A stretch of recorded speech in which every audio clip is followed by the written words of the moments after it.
bird we have to share with you today. He's got a 6-foot wingspread and he's coming straight at you. You might want to get your cameras up. You could get him a spread eagle, as it were. I'd like to, and by the way, this particular bird does not like men in general, including me. Loves my wife, but me not so much.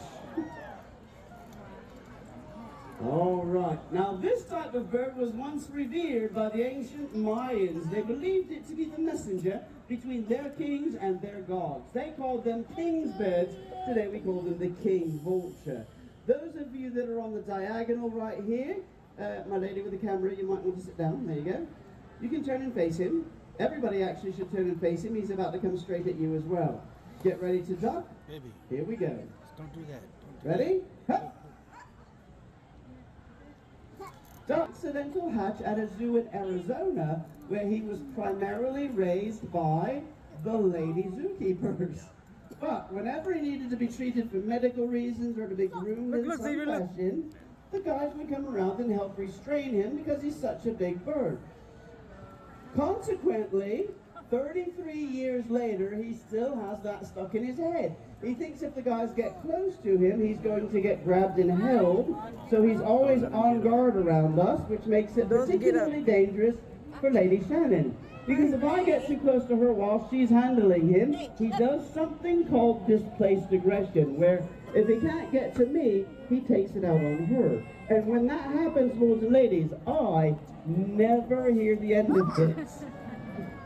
So that being said, I did want to share something with you, because this year, of the 23 species of vultures that are found here on Earth, 19 of them are endangered or critically endangered.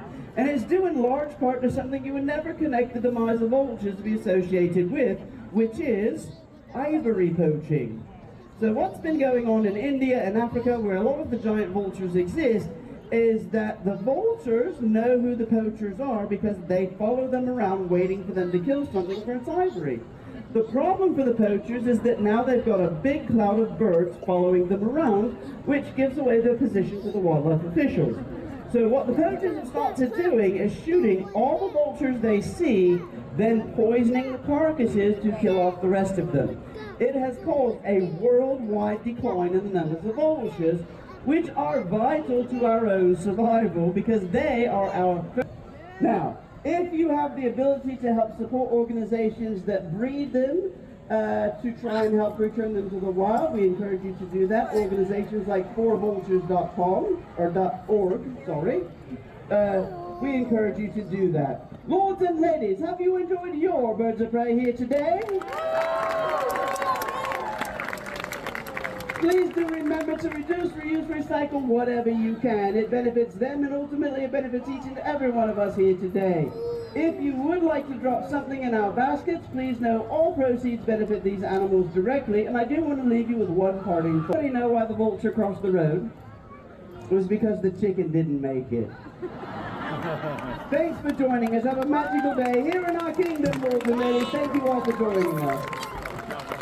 Back behind the audience over here, if you'd like to see them close, ask some questions and get close-up photos. Thank you, everyone.